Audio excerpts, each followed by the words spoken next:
大家好啊，我是殷晓峰。这期视频继续给大家开箱一台开放式耳机，它就是徕卡的 O1 Pro。说到徕卡，可能大家会有点陌生，但了解过骨传导耳机的朋友们应该都知道徕卡这个品牌。它在行业更新了10多年，特别是在开放式声学领域都有着不错的口碑和成绩。而我手上这款徕卡 O1 Pro 就是它的集大成之作，并且也是徕卡开放式耳机系列中定位最高的旗舰产品。我入手的这台是黄黑配色，另外还有白色和粉色可以选。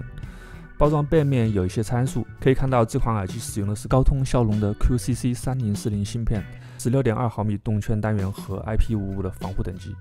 打开包装，首先看到的就是产品说明书，这里会介绍它的基本操作，包括如何配对、快捷操作等。接下来就是耳机本体和配件，配件不多啊，就一根 Type A 转 Type C 的 USB 充电线。充满电后，整个耳机可以使用25小时左右，耳机单持8小时左右。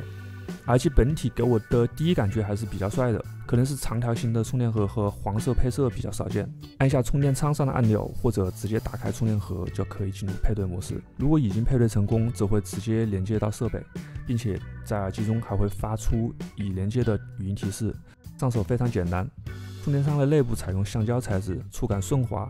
耳托区域采用无顶针触点的磁吸设计，不仅美观，更重要的是避免了触点老化导致耳机寿命下降的问题。耳机的造型比较深得我心，特别是这个非常亮的黄色，官方名叫琥珀黄，非常具有运动感。发声单元与电池分别位于耳机的2个黄色区域，这种设计布局据说可以有效减少干扰。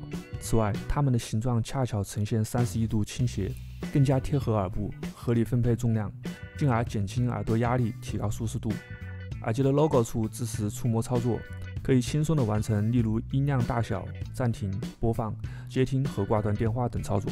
体验几天下来，这款耳机给我最大的惊喜就是音质表现。第2代 Super Bass 16.2毫米的大动圈发声单元，整体的听感非常棒，细节层次非常分明，声音还原度非常高，这可能也和它搭载了 DS 指向性传声技术有关。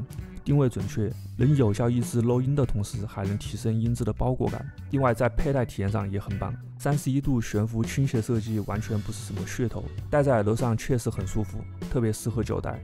总的来说，徕卡 O1 Pro 整体使用下来给我带来的体验还是很不错的，完全对得上1000元旗舰的定位。最近打算购买此类产品的朋友可以关注关注。好了，本期视频就到这里了，感谢观看。有问题欢迎在评论区留言，我会回复。觉得不错记得点赞、分享、订阅。我是殷晓峰，下个视频再见，拜拜。